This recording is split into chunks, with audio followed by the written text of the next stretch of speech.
Good morning student, मैं पाल sir. आज हम लोग गतिमान आवेश तथा चुंबकीय क्षेत्र के अंतर्गत ऋजुरेखीय धारावाही चालक के कारण चुंबकीय क्षेत्र का व्यंजक देखेंगे। चलिए, इसके लिए हेडिंग आप कॉपी में डाल लेंगे। परिमित लंबाई के ऋजुरेखीय धारावाही चालक के कारण चुंबकीय क्षेत्र। Magnetic field due to a straight current conductor of finite length. परिमित लंबाई मीन्स नियत लंबाई का कोई चालक है। चलिए, इस फिगर को हम बड़ा कर लेते हैं। कॉपी में इसको बना लीजिए। सी डी एक परिमित लंबाई का चालक है जिसकी लंबाई हम मान लेते हैं L, जिसमें I एम्पीयर की धारा बह रही है। इस चालक में से एक अल्पांश अवयव हम ले लेते हैं EF, जिसकी लंबाई है DL। इस अल्पांश लंबाई से स्मॉल r दूरी पर एक बिंदु P है जिस पर हमको चुंबकीय क्षेत्र का मान ज्ञात करना है।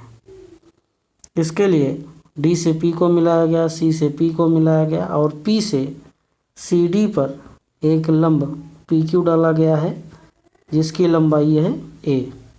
बाकी इसमें एंगल दिखाए गए हैं। कोण QPC φ1 है, कोण QPD φ2 है, कोण EPF D फाई है और कोण EPQ फाई है। E से PF पर एक लंब EG डाला गया है थीटा कोण से। तो वही भाषा में लिखा है, देख लीजिए। एक सीधा चालक CD I एम्पीयर की धारा जिसमें बह रही है, इसमें से एक अल्पांश अवयव EF लिया गया है जिसकी लंबाई DL है। R दूरी पर कोई बिंदु P है जिस पर हमको चुंबकीय क्षेत्र का मान ज्ञात करना है और PQ बराबर A लंबाई है।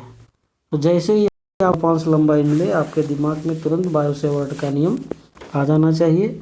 अल्पांश लंबाई के कारण बिंदु P पर चुंबकीय क्षेत्र का मान dB इक्वल टू क्या होगा, μ0/4 pi I dl sine theta upon r²। इस चित्र से हम dl साइन थीटा का मान निकालेंगे। कैसे? इसके लिए ध्यान से त्रिभुज EFG देखिए।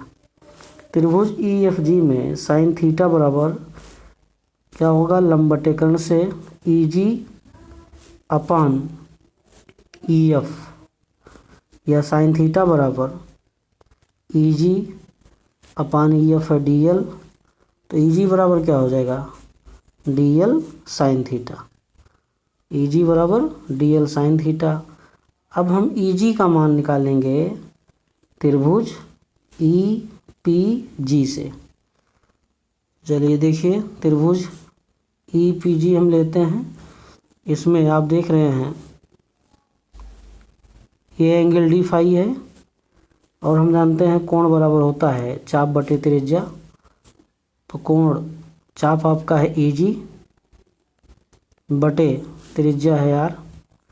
तो EG बराबर क्या हो जाएगा, R D phi.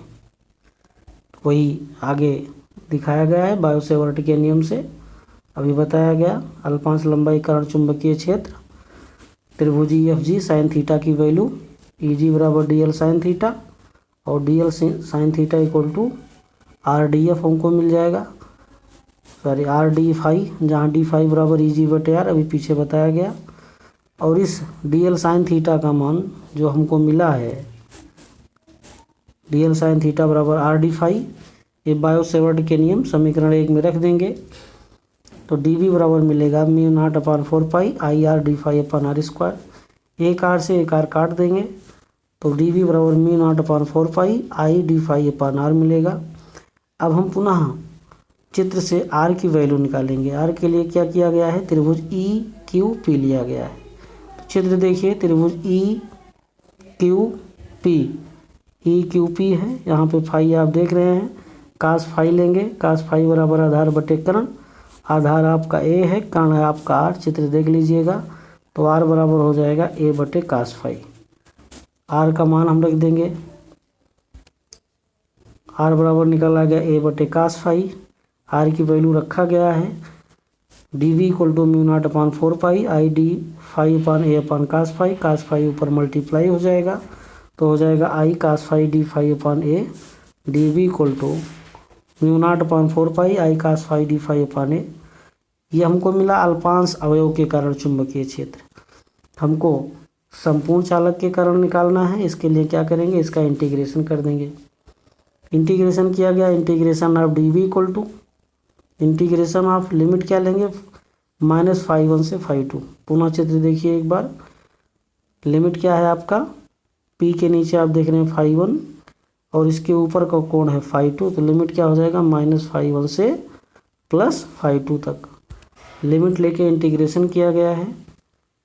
D we बराबर इंटीग्रेशन ऑफ -φ1 से φ2 μ0/4 I cos phi D phi upon ए। μ0/4 आई बटे बाहर कर लीजिए, बाहर किया गया है। इंटीग्रेशन में बचेगा -φ1 से φ2 into cos phi D phi. cos phi का इंटीग्रेशन हम जानते हैं sin फाई होता है, आगे दिखाया गया है वही। cos फाई का इंटीग्रेशन sin फाई।